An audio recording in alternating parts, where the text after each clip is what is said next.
All right, call to order. Whatcom Transportation Authority Board of Directors meeting for Thursday, January 16th, 2025. Vicki, can we start with roll call, please? Yes, and we will use our roll call today to confirm. Morning. Good morning. So from the Whatcom County Council, we have Todd Donovan. Clear. And from Ferndale City Council, Allie Hawkinson. Here. Mayor of Linden, Scott Cortes. Here. Everson City Council member and also representing Nooksack and Sumas, Jennifer Lautenbach. Here. City Council, Bellingham City Council member Michael Lillquist. Here. We have Mayor Kim Lund, who is absent today, and Executive Seth Paul Sadhu, who is also absent today. Mayor of Blaine, Mary Lou Stewart. Here. Bellingham City Council member Steve Williams. Here.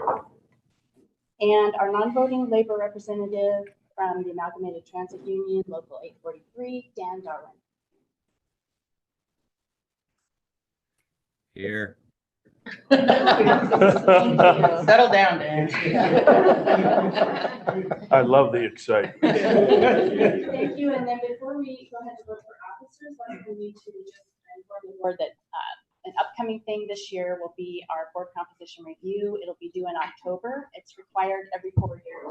And that will be a time when we will call a panel from all the cities in the county and the county council to review the composition of the board related to how many members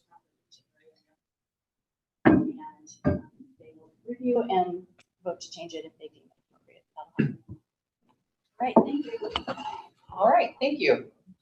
Item C, board reorganization, seating of 2025 board members, election of officers, and other assignments. First, we'll do board chairperson. Wait, can we do all three in one? Well, We could. Do it. all right, I'm gonna move that we have Allie as our chairman or president, what do we call him? Chairperson, Jen as the vice chair, and Michael as our representative to COB. Is that what it is? WT. Policy board, all right. And then I think we need an alternative or an alternate To, oh, to the COG meeting as well. Currently it's Allie. And Allie is the I forgot. Michael goes all the time, so you're okay. All right, do we have a second? Second. All right, we have a motion and a second of all the things Scott just said. Any questions, concerns, comments? All right, all those in favor signify by saying aye. Aye. Aye. Any opposed? Quiet, Jen. No, just kidding. You're stuck. All right, that passes. Thanks, everyone. Item D, employee recognition, Bruce McKay, 20-year service award. Yeah, all right. Okay, so my privilege to acknowledge and honor Bruce McKay. Bruce celebrates his 20 years as of tomorrow. Right? Yep. Bruce is our lead fleet maintenance technician. And so what that means is he oversees pretty much everything we have that has wheels on it and a whole lot more. So fixed route, para, van pool, non-rev, he is the guy in charge on there. He does a fantastic job. He's kind of like the master facilitator, works with lots of vendors. Also, he's just always busy, always doing things. We don't like it when Bruce goes on vacation because we're always like, we gotta wait till Bruce gets back to find out the answer. He is just fantastic in the fact that he just takes care of stuff. So for example, I got an email yesterday, might snow next week, here's where the tire chains are. He just gets on it, he's very proactive. I can't say enough about how well he organizes and runs the shop down there. Some fun facts about Bruce. He was not hired the first time he interviewed. Second time he got hired. He's a lifetime Whatcom County resident. His folks owned a dairy farm. which explains why every day at lunch he does have a nice glass of milk. And some things that I really appreciate about Bruce is he's always upbeat. He has lots of energy. I think I was here a year. I asked Bruce what kind of coffee he drinks. He doesn't drink coffee. He just comes to work ready to go, full of energy. I think most importantly, what I really appreciate about Bruce is he just cares. He cares about our buses. He cares about our people. He cares about what's going on. And so, Bruce, I just want to thank you for 20 years.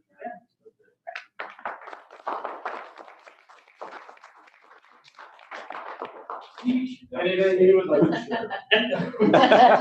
That's why I like to talk. I don't talk much.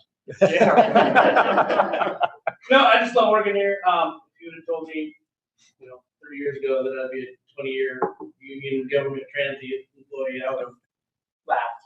It's funny how life takes you down paths and how you end up. I went to tech school. That's how I got into the trade. One of the best parts for me about this job when I first started was when I had the kids, I was able to work swing shift. And I worked swing shift for 10 years. And my wife and I raised our kids together. She was able to continue her career, and no one else raised my kids. So that's probably one of my proudest things that this place enabled me to do. Our shop is the best shop in the state, in my opinion. I mean, you look at King County Metro and the big transit agencies, we do everything they do. And we do it with 16 people. And if it wasn't for WTA giving us the training and the availability to learn all this stuff, I mean, it's great. It's every time we do the electric buses, that's been my life for years now. So sorry. Yeah. Yeah, there's some jokes. But the nice thing about WTA is they're the ones that, okay, we're gonna do this. Sometimes it's a little fast, I'm not gonna lie to you. But at the end of the day, they get us the stuff we need to do our job. And that's the best part about the crew I work with, is they're some of the best technicians you'll ever meet. And like I said, just the amount of technology and skill level that we have down there that WTA allows us to continue to grow, not outsource it and things like that, I think is a benefit. It's straight work here. I like going to coworkers. I always tell them all the time, when you're doing upset, I'm like, I love my job. Might be mad about this right now, but I still love my job. So anyway, that's all I got. 20 more? No. Got a goal, at least 10 more. I want to get my 30 in my mentions. So. Yeah. Yeah. Thanks, Bruce. All right.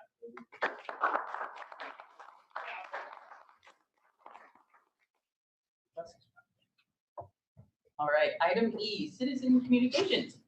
Let's start in person. If there's anyone in person who would like to speak, please approach the table. State your name and you have 3 minutes.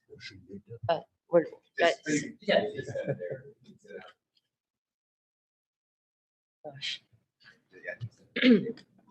I just pressed. Nope. Oh, okay. You're hot. Okay.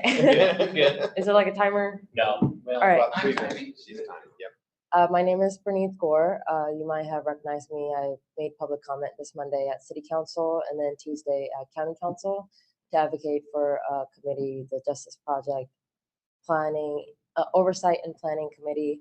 I'm also affiliated with Northwest Youth Services. I specialize in homeless outreach. And recently we got an email saying today there will be taggings up at the Bakerview encampments, having those individuals move out by Monday, Martin Luther King Jr.'s birthday. And the city is planning on cleaning because the property owners and whatnot wanted to clear the area. So that next week is when it's going to be swept.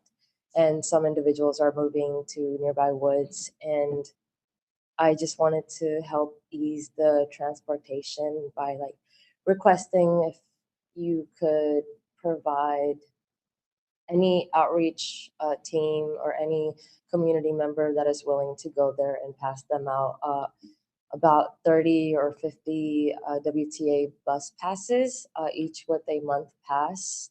I think a lot of the homeless individuals there would appreciate support from WTA to help them transport out of the area and to reach resources downtown like the Lighthouse Mission and the severe weather shelter that'll be open from January 17th to the 22nd. And I'm sure private property owners and business owners near the area, as well as residents, would approve of this support from WTA to help with the transportation of these individuals. But yeah, I just thank you for having me in this space. I want to continue showing up at public meetings and addressing things that are currently happening because just like Bruce, I care about the buses and the people and what's going on currently. And I just wanted to ask for your help. And I thought this was the most suitable space to ask. So yeah, I'm not sure how many individuals are back there, but 30 to 50 bus passes would be really cool to have in hand to pass out. And if not, we could just give it to the folks that have just moved to the woods nearby and, you know, folks downtown, because that's eventually where they'll head. I also want to continue this advocacy to get free fare for WTA for all public. I really think it'll be cost effective, as well as increasing safety, not just for passengers, but for staff. So yeah, thank you. Thank you so much. Thank you. When you signed in, we have your contact. Yes, of course, I'll be here. Thank you. Michael. Just for public benefit, I'd like to remind members of the public that WTA gives out over 50,000 bus passes per year to social service agencies. So there are many free bus passes available to service providers who should be able to make them available to those in need. So in a certain sense, we've already pre-distributed such passes for these purposes, although at the moment we don't deliver them to the affected parties, the service providers. Right. Anyone else in person that would like to speak to the board? All right. Anyone online? Please unmute. Heather? Hi, how's my sound? Good. Hi, good morning. This is Heather Kay, and I really appreciate the board offering public comment because I've learned multiple times that Bellingham City has not been able to offer this in the hybrid format for those who need accessibility. And I learned this once again this Monday when I registered for public comment online, and the meeting was ended before inviting online citizens to comment with those citizens with accessibility needs. And as a community member, I showed up here early because I have a growing interest in accessibility, especially lately with public transportation, and my surprise that as a city we haven't yet developed some type of free public transportation system in the urban core. My request for coming here is also related to our most vulnerable citizens that are living outside unsheltered, and I really appreciate the previous comment. So one of my requests is for WTA to request to staff to physically bring to their 6 ride free bus passes to the way station, the right-hand entrance, where the showers and laundry and medical care is offered. I has done the footwork to find out early January if there were any bus passes available, and there weren't. I also attempted to find bus passes at the library early January, and there weren't, except this past Sunday, there were the little tiny squares that give you one ride. You can get on the bus and get off the bus, one stop. And those came from the Heart staff. So my request is for the library and heart staff and these other accessible nonprofit agencies to physically be given whatever a 6-day pass is, because what I physically saw had an expiration date on it. I was really pleased to read how accessible the board meetings minutes are, and I did read December 5th board meeting and saw the big list of agencies you've approved. I'm so pleased with that, because it used to be people would say only Opportunity Council. I'd like to suggest to the board to review it twice a year, because there are some new nonprofits that having to wait a whole year to be considered for free bus passes is a bit of a long time when we have so many citizens that would benefit by having a bus pass, having a way to get on the bus, go to their medical appointment, go to the waste station, go to a soup kitchen, go to the library and warm up, go to a severe weather shelter, and then be able to have a ride back to wherever they plan to stay at the evening. All right, Heather. Thank you so much for your comment, and I appreciate Thank you. Thanks for being here. Do we know if those bus passes at the library are one bus pass or 6? There's 6, right? Okay. Okay, that's what I thought. So just for clarification, Heather, those passes at the library are 6 ride passes. Staff is saying it's 1, but thank you for your information. If I could just add one thing, Allie. Yeah. That the Whatcom County Library System has received their 6 ride tickets, and they're giving them out at their discretion. So we can't really control which branches get what and how many. And so there have been a couple of organizations that have purchased a couple thousand 1 ride tickets, and we think that that is where those are coming from. Oh, They were okay. in addition to the 6 ride tickets that we gave out.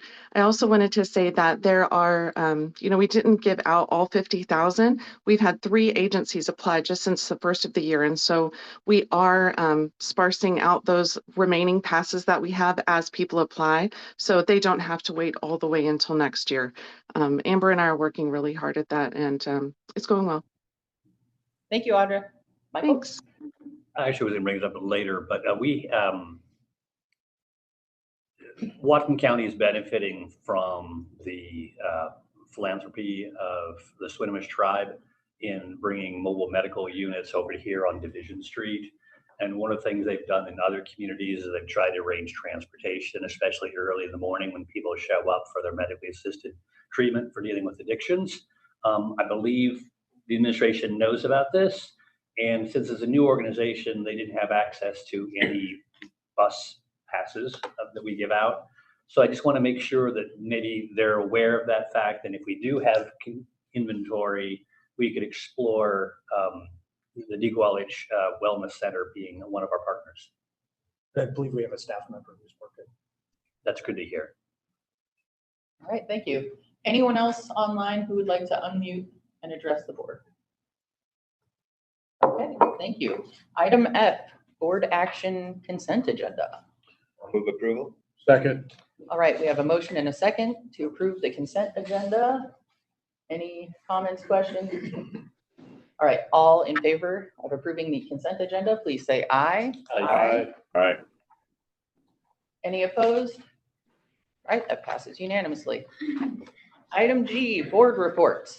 G1, General Manager's 2024 Annual Report. No pressure. Yeah, so we did a few things last year. That's my report. And, We did some stuff. yeah, we did some stuff. Just want to touch base on for this report, talk a little bit about our strategic framework, because what we accomplished last year and what we're working on is not a series of unconnected things. They're all connected to achieve certain outcomes and effects. And so just as that foundation, we start with that our purpose is to connect people to opportunity. That's kind of why we exist. And as our mission statement says, essentially what we try to do is make the community better. And we try to do that through safe, friendly, efficient, reliable service.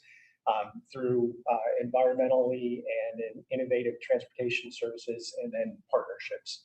And if we're doing that right, the effects that we hope to achieve by those actions and initiatives in no particular order are accessibility, improved access to things like jobs, medical care, education, recreation, services, those things, to reduce greenhouse gas emissions, to reduce our carbon footprint, to help alleviate congestion as the community continues to grow, support economic growth, increase affordable housing in busable, if that's a word, neighborhoods that also happen to be walkable and bikeable and things as well, which also help with the environmental side.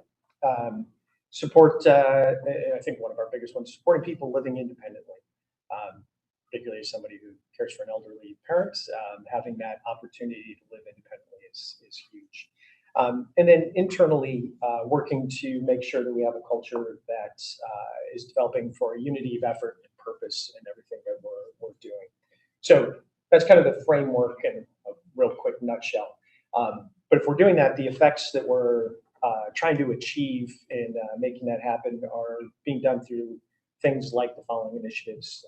So things like the Linden Station community development. Last year, we took steps to make that property available, selected a partner with Catholic Community Services to move towards workforce farm worker housing at the underutilized Linden Station property. Big thanks to the city of Linden for help and working in partnership on that. That'll continue on into this year. Now we're working on the financing components with them and things of that nature. Catholic Community Services is doing the development. We're just providing the land, but working in partnership with them. Downtown Bellingham, a mixed use community at Bellingham Station in parallel, looking at our current location, but also trying to look at other locations that may better suit a transit-oriented development in downtown Bellingham. I will say due diligence continues on that. Did a lot last year, and it continues into this year, including working with FTA and other partners on how we can work on that. Rapid transit, thanks to Tim and Hayden on their continuing effort that with the partnership with the city of Bellingham. Worked very hard on looking at feasibility, viability of rapid transit. That continues this year, which will culminate in, well, I shouldn't say culminate because there's still a ton of work afterwards, but looking at a locally preferred alternative on what that looks like and moving that forward. So that'll be coming. That prep work was all last year. Well, it started a little bit in 23, but continuing last year and then into this year. Service optimization. This is really, I think, very important thing that happened last year, and it kind of combines many of those mission statement goals that we talked about. So, for example, Point Roberts agreement last year, working with Circle of Care, because it's so difficult to serve Point Roberts with service up there, getting them a van that could be used as they deem with some subsidy money to help with that saves us from having to provide that service, saves us money, provides a more effective service. Waterfront service, kudos to the board and the staff for thinking about, hey, how do we get ahead of things, looking at where development is coming and making sure that good, viable service is an alternative as development occurs, as opposed to years afterwards, and then trying to get that behavior modification later, as opposed to giving people choices when they move in. Those are areas looking at waterfronts, Old Town, King Mountain, those kinds of locations. Board adopted fixed route evaluation standards last year so that we can measure and check and see how we're doing on things. And then automated passenger counters project got started last year, going this year, but that'll greatly help as we're looking at that service optimization, understanding where people are getting off as well as where they're getting on as an example on that. Last year we looked at microtransit. I think we came to the conclusion that it's very expensive for the amount that you get back, and it may not be a viable option in the current location. or in the current situation on things, but looked at that and continue to investigate innovative thinking. Long-range financial planning. We started last year and will continue into this year, looking at all our expenses, and that's from, if you will, the hard side, looking at expenses that can be scaled back, but also looking at policies and procedures and how we do things that can save money. Looking at that, as well as looking at a revenue team. How do we leverage land holdings, for example? How do we look at non-tax ways of increasing our revenue, and how we do things that would enable us to be able to invest in the community going forward. Partnership with Whatcom Smart Trips through the COG for transportation demand management, as they call it. But example of that is Smart Trips. Served last year almost 1,200 seventh graders, I think almost every seventh grader, on how to ride the bus, how to get a pass, how to climb on board, those kinds of things. And that all emphasizes too with fair ride, or with free fare for youth up to age 19. So that was super helpful. Also have been partnering with them on state grants and events and those kinds of things as well, with the hopeful goal of removing single occupancy vehicles, which helps environmentally, congestion, economic, well, those kinds of things. Improving accessibility through to transit through our community partnerships with the Transit Access Fund. Completed a project with City of Nooksack on putting in a sidewalk and better stop out there with the Lummi Nation on bus stops and bike racks and things of that nature to take advantage of what they've been doing. And then this year we'll work with the City of Linden on another project there. So that's exciting on that, because it's a great way to partner, to leverage our dollars with other dollars to make it go farther. So you're not doing double bidding and other administrative costs and mobilization costs and those kinds of things. It's one time. Also continuing with our bus stop improvement program, developed a programmatic approach to continue to look at those so that we're constantly improving those as they go forward. And then the board adopted a decarbonization strategy with a number of lines of effort that included things like mixing our electric and hybrids, using renewable fuel, which reduces the hybrid carbon footprint significantly. Pursuing local carbon offsets through partnerships with Whatcom Land Trust and Million Trees. Converting our single occupancy vehicles to other forms, things to increase ridership in addition to the environment, and then continuing to implement our sustainability plan. So those are some examples on that and how that ties to the initiatives that we're trying to do to achieve those effects. Some of the organizationally based lines of effort that we have. So state of good repair, making sure that our properties, our buildings, our buses, our vehicles are in good repair. To fleet's credit this year, and still feeling the effects of supply chain, we ended up getting 63 new vehicles last year, which is a new record. And they just did a brilliant job in making those ready. And that includes 30 parabuses, paratransit buses, 8 electric buses, 11 hybrid buses, and 14 rideshare vans. So kudos to them in doing that.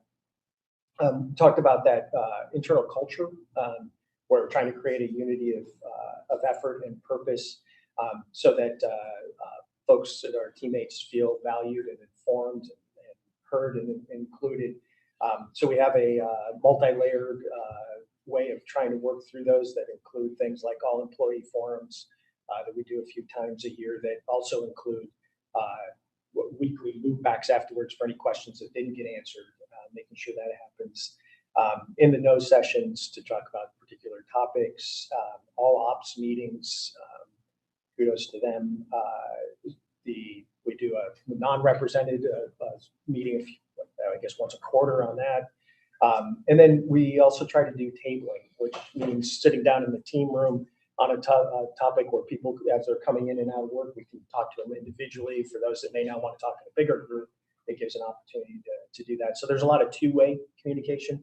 And then we also have one-way with newsletters and hot board messages, things of that nature, to get information out, all with that intent of trying to develop a unity of effort and purpose of what we're trying to do, and have a communication where people do feel informed, valued, and heard.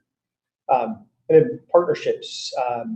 We partnered last year with almost 40 events. Some of the notable ones, co-sponsoring with Whatcom Housing Alliance, a housing transportation connection forum last year. Smart trips, we talked about that with the 7th grade program. Hosted multiple school groups where they come in, they get a chance to see the fleet team in action, which is always cool, and among some other things. The Whatcom Library System with the Whatcomics program. Worked with Opportunity Council on a veteran stand down to get transportation to their stand down. Let's see, we did severe weather shelter last year, Ski to Sea, Camp Horizon and Camp Casey, multiple summer events across the spectrum. Senior Day, Drayton Harbor Maritime Festival, Birch Bay Stand Sculpture Festival, Kids Fest, Sea Feast, all sorts of things. And then did a new couple new kids art buses last year, which is always super cool. And multiple parades. We donated a couple surplus vehicles to the Bellingham Technical College to help improve their program so that they can work on bigger things than passenger vehicles on that. And then van grant program, which helped 11 Whatcom County nonprofits to fill those transportation gaps through our surplus vans on that. And then finally, on the financial side of things, wrapped up last year our FTA triennial audit, all clean, good, yeah, good on that. And to the staff's credit on doing an amazing job, the 27th consecutive clean audit from the state auditor's office as well on that. So it was a good year last year, and I'll say fixed route boardings increased from 3.5 approximately to about a little over 3.7 million last year. So that's good, and we're optimistic with these new service changes that over the coming years. So I'll stop there. There's a lot more things, so I apologize to staff if I didn't hit some great thing that you did. I apologize, and I'll pause for questions. All right, questions? Everybody all at once. They're just bored and exhausted. So early. Yeah. All right. That's an impressive list of stuff, Les. Yeah. Thank you. This the staff is amazing and always keeping that core focus about opportunity or connecting people to opportunity to make our community a better place is constantly what drives folks. So it's a real honor and pleasure to be a part of it. All right, we'll move on to G2, discussion of the board's 2025 work plan, which is on the last page of the packet. Yes. This was an attempt. We have a lot of big, if you will, big rocks that we're trying to push this year. And so the intent on this, in listening to the board, one of the things is how do we structure things so that there's enough time to learn, talk, and decide. And so the attempt here was to try to take those big ticket items, not necessarily everything that comes to the board, but those big ticket items, those big rocks, and kind of structure them out throughout the year. Thank you to the board for quarterly doing some extended meetings. I think that'll give us some great opportunity to have some substantive discussions too. So this was an attempt in coordination with Ellie and Jen to try to put something together on that. So I'll stand by for if there are questions, concerns, things we're missing, those kinds of things. Michael. Yeah, Les, I know a while back the board asked for and staff initiated some kind of a study of the community and economic impact of WTA, the value we bring to the community, try to put a number on what it means that we provide opportunity. What is the status of that? And have we got the good news or bad news yet? We don't have any news yet, but they have started that. They're in the research phase now. In fact, they'll be coming up at the end of this month to do some in-person meetings with folks across the community to get an idea on that. We expect the report will come sometime in April. So yeah, is that, maybe I missed it. That is not, that's a good. Could you please That's a good add catch. that to, Yep. I really look forward to that because what we always say to ourselves, and you said it in 10 different ways in your report, is that our value to the community in terms of multiplying opportunity and economic opportunity, social opportunity, everything. It's like, if we could make the case to ourselves and therefore to the public as to what we're returning, then instead of seeing us as, a government agency that spends $40 million a year, they see us as a government public entity that returns value. Yep, will do. Garrett, it's a great catch. Thank you for reminding me. All right, anyone else? We don't need a vote on this because this will be updated as we go throughout the year. But if this, sorry, I'll work on with you.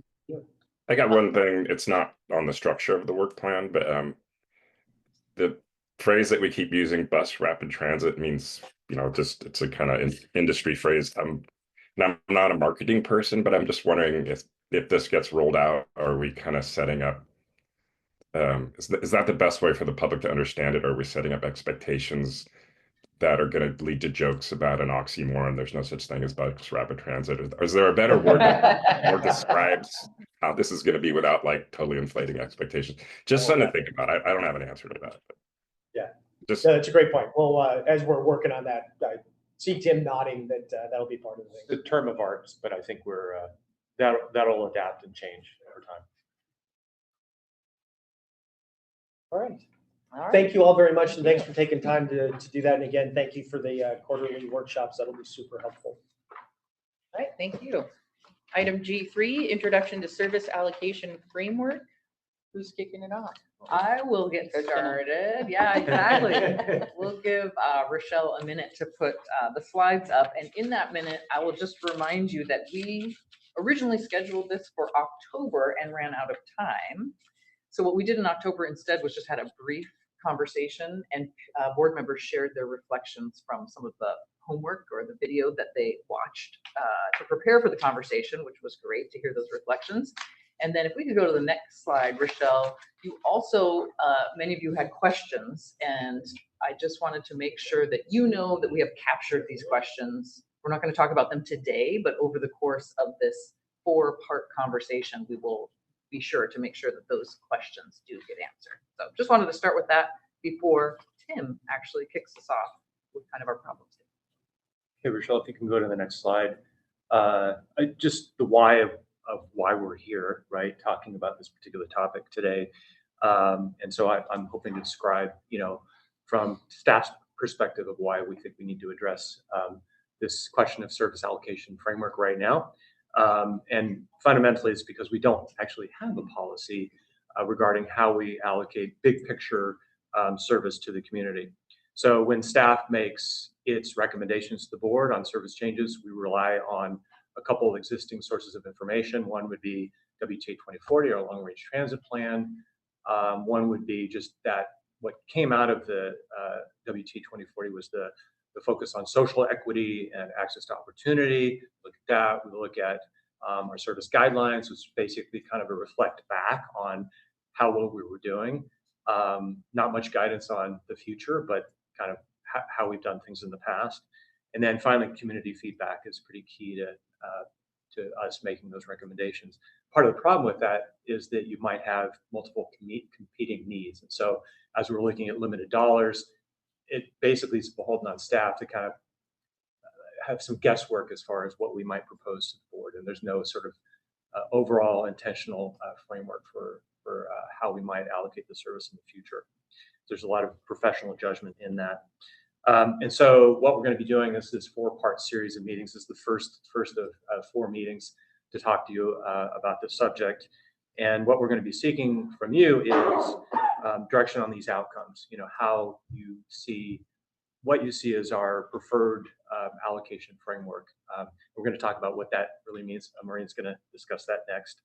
And so in the end, we hope to have sort of a board endorsed policy around that service allocation framework. And we understand it's going to take a lot of discussion, a lot of components, a lot of information sharing and discussion about what that means. But with that, I'll just hand it over to Maureen. Okay, great.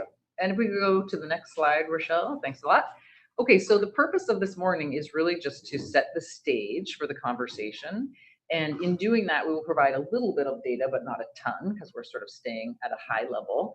But hopefully what that will do is help you think about other data points or information that you think would help you in this conversation. Okay, so if you could be thinking about that and share it anytime during the conversation or at the end.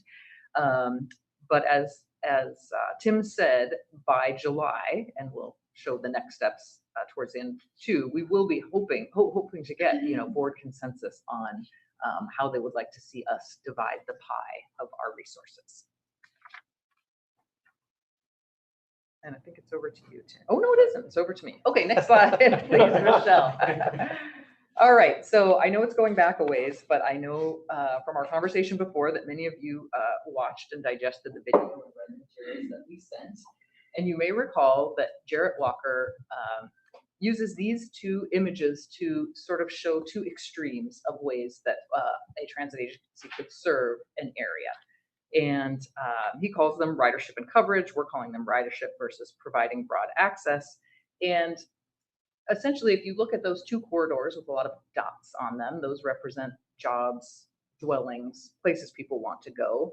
And the system on the left would put all of its 18 buses on those routes in a way that would make providing service very efficient for the transit agency, and a way that would make the person on the bus feel as though the route was direct and fast and worked for them. Okay. And that would be great unless you lived in one of those quadrants where you weren't very close to the bus, and you might prefer using that same number of resources, those same 18 buses, and putting them in a configuration a little bit more like the one on the right. And as you can see, what that one does is make it so that no one is without service. However, because you're using that same number of resources and you're spreading things out, you're also spreading things very thin. So as a result, your service would be infrequent everywhere, even including on those corridors where there are most dots. So not many transit agencies would choose either extreme. Most of them come up with a blend. And this whole conversation is about that blend and what our policymakers believe we should have as our blend between these two competing values. Next slide, Rochelle. And while it's not probably 100% the truth, you can at least think of these things as two ends of one continuum, with ridership, service geared towards increasing ridership on one side and service geared towards providing broad access on the other side. And next slide, Rochelle, sorry. And here's how WTA looks today. About 40% of our ridership is frequent and convenient. This is our GO lines. If we did add something like rapid transit, it would also be in that green area. Let's see, what did I want to say about that? So adding rapid transit, for example, would increase the green portion of that blend, and adding something like micro transit, for example, would increase the blue on that continuum. Yes, Michael, please. So you could view this as a mathematical optimization problem, which is done all the time if you have a nice clean data set, right? Mm-hmm. You don't have to ask what the best balance is. You come up with metrics, performance metrics, and then you move the slider back and forth and you graph that. And when the curve hits a high point, that's your optimal point. It doesn't always work that way. Sometimes you get double bumps and there are local maxima or local minima. We're almost getting to that point in that we have now newly adopted and improved performance measures that aren't just sheerly about ridership or sheerly about efficiency, but also about community benefit. Right. So if we can optimize those functions, is there any possibility that we could do something like an optimization analysis rather than what we do, which is sort of get a sense of what feels like the right balance, but get more like a numbers-driven approach if we do indeed trust our new measures?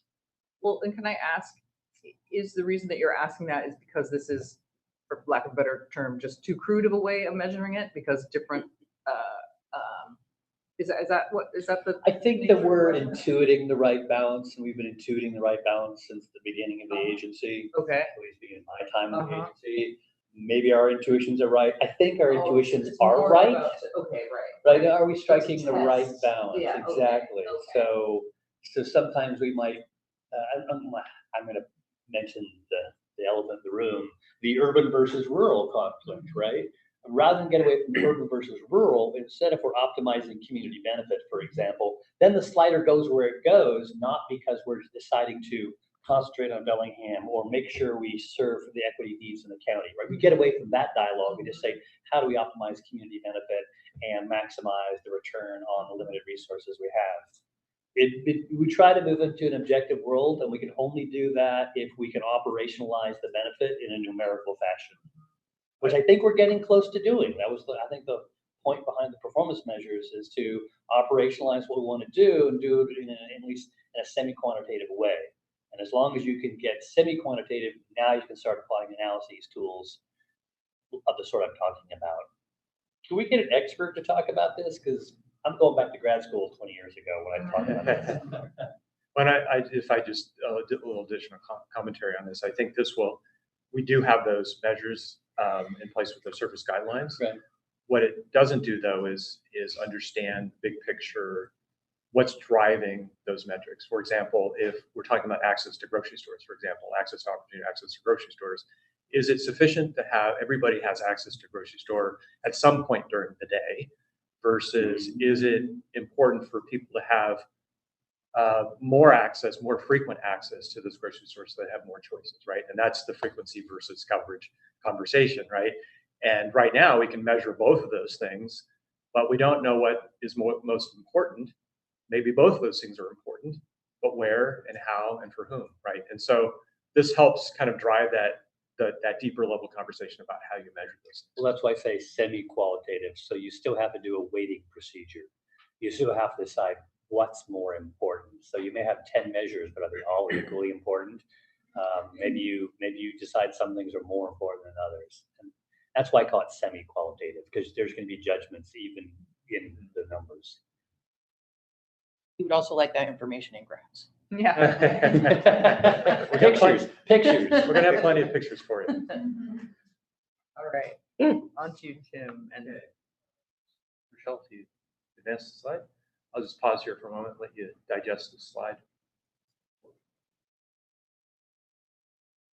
So what this is showing you is the balance between service hours, service miles, and boardings. So service hours and service miles you can think about as the amount of service we're investing in frequent and less frequent service here, and the number of boardings that yields for that level of investment. And so in places where we have frequent service, investments in hours and miles yields a higher number of boardings. And in areas where you have less frequent service, obviously you have fewer boardings here. Not anything too surprising, but just kind of showing with our particular data set, this is kind of what we yield for that frequent and non-frequent type of service.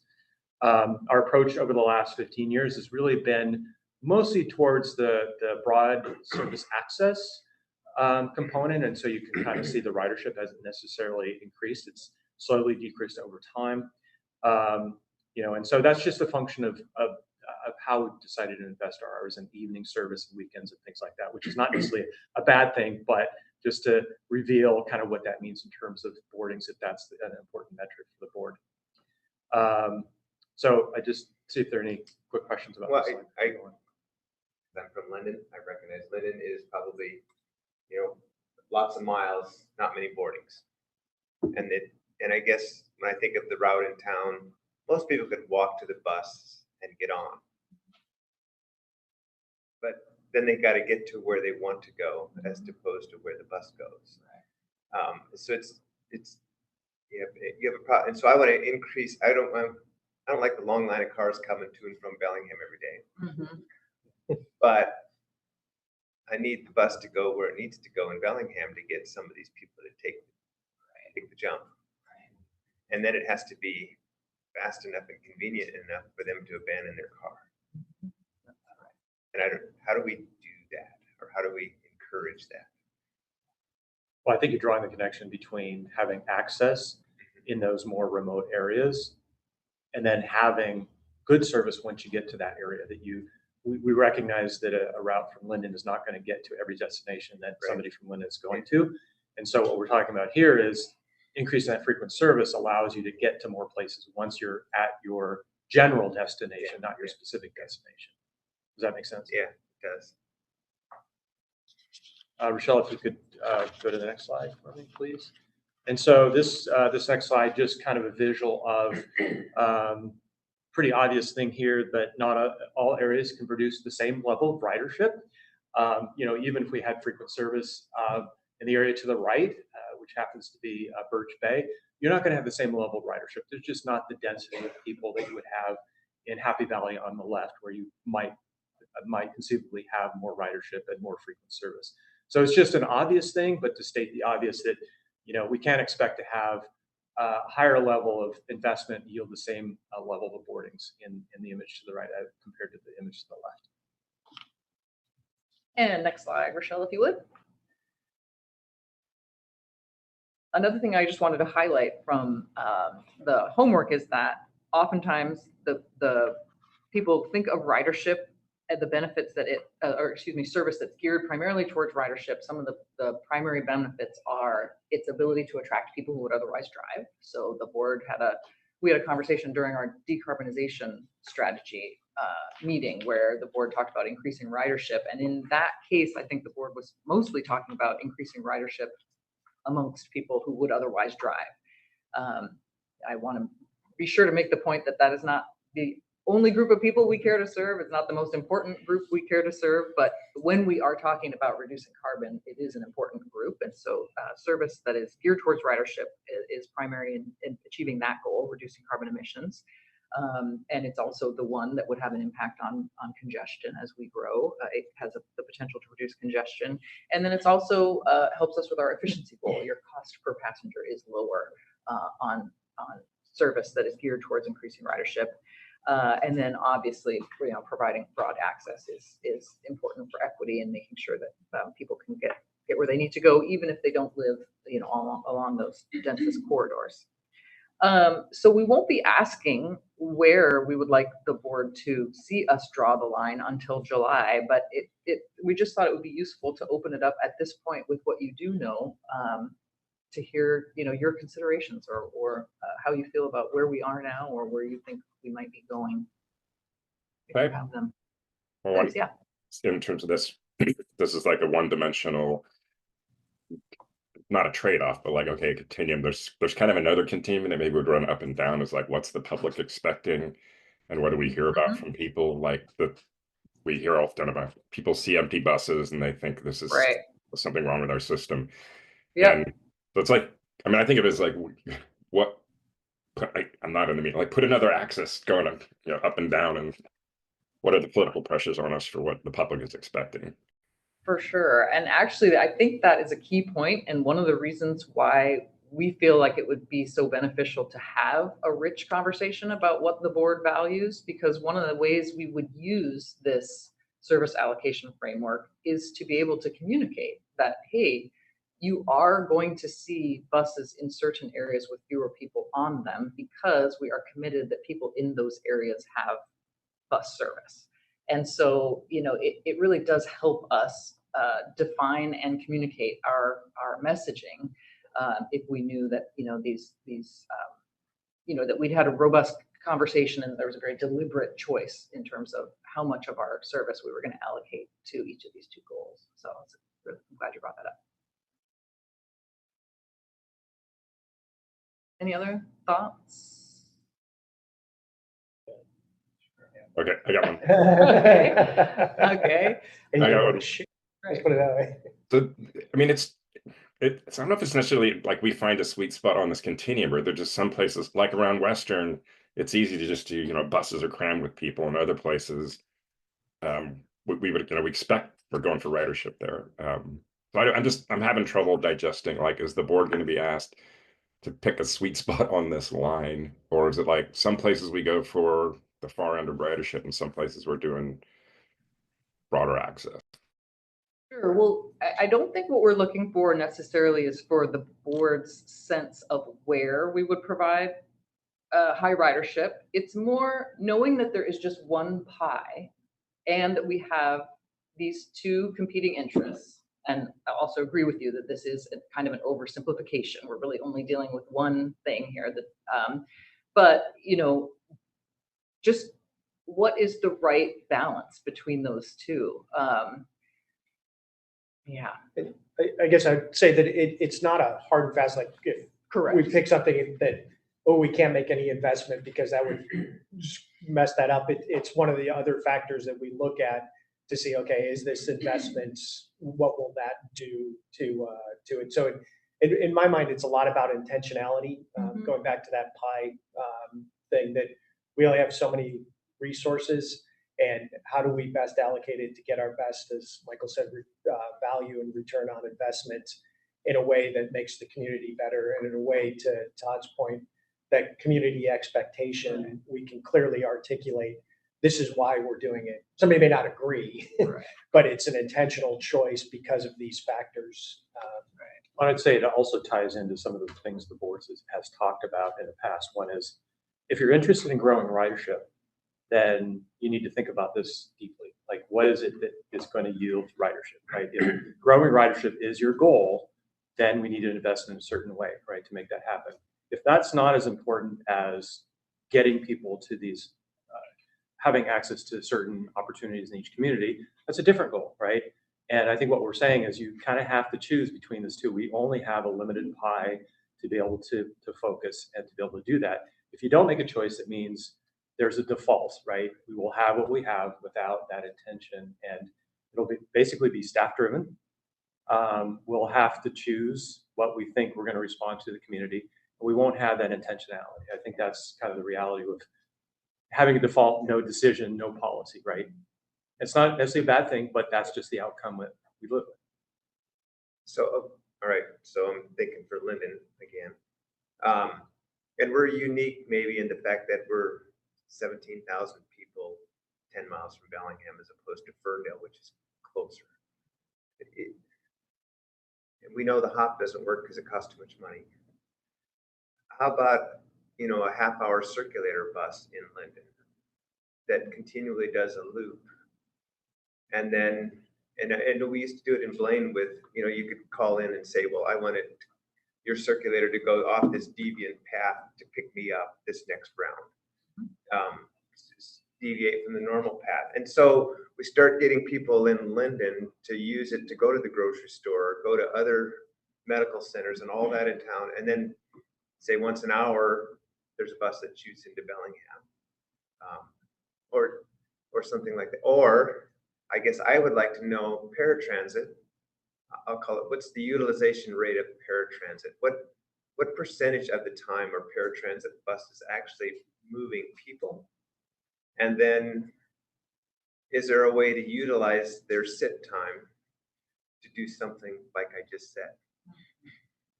Kind of that first mile, last mile. Yeah.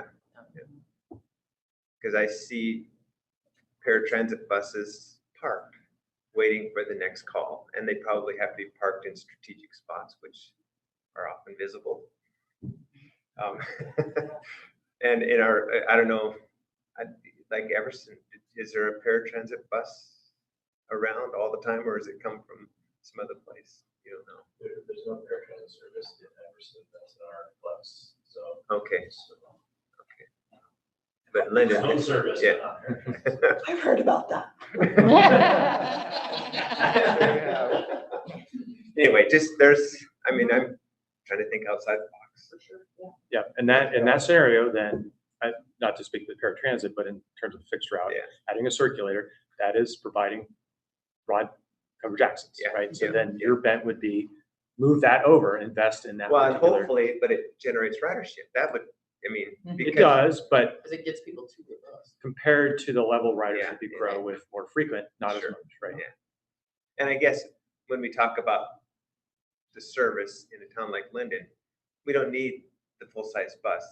And to make it look efficient, a smaller size bus would probably soothe the public interest in big buses driving around empty.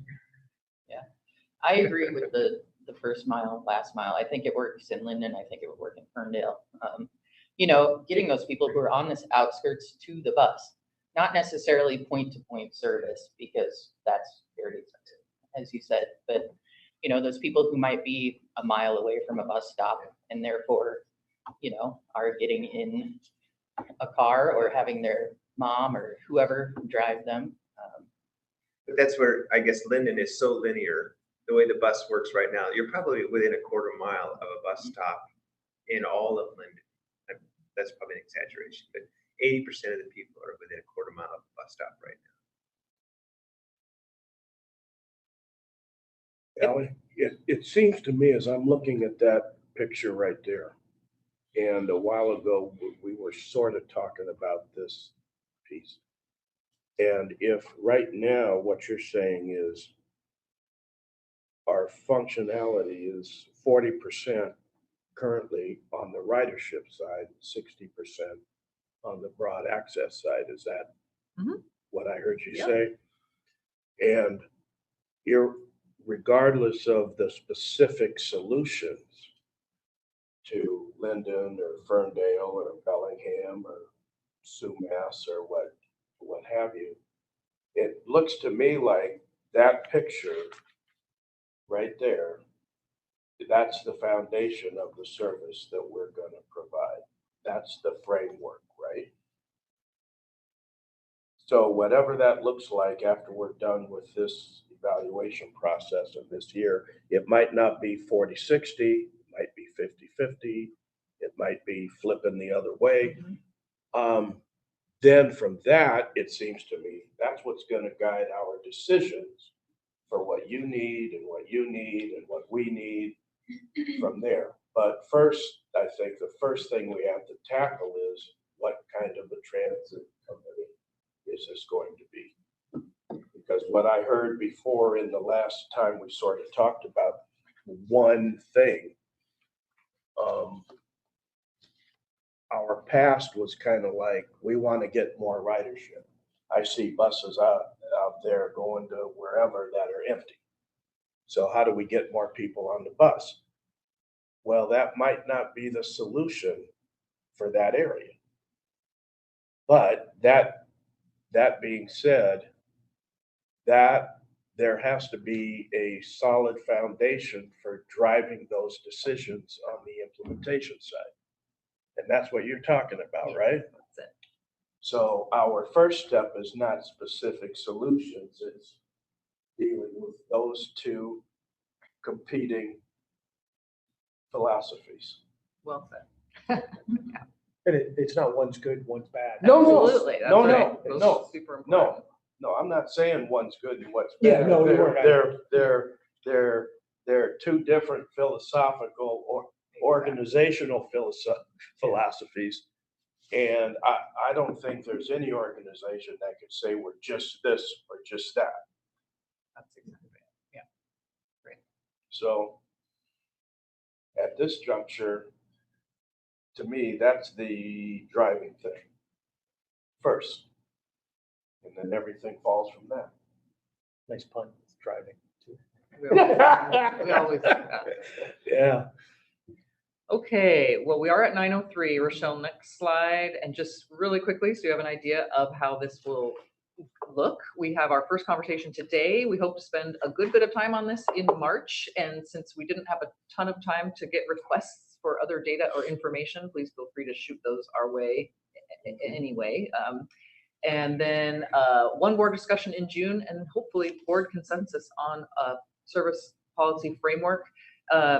It doesn't have to look exactly like this. Michael, we definitely took down notes about, other ways we could, other sort of tools or metaphors, actually, we could use structures we could use to come up with something. But with the idea being that we will have something that is reflective of our policymakers' values after, a rich conversation. That's the goal. All right, thank you. If I may, the next item, the cybersecurity part, we've got time in February that, and Josh was kind of prepared. He volunteered that we could slide that. All right, perfect. Thanks, Josh. Item H, other business. Item I, announcements. We are adjourned. Thanks, everyone.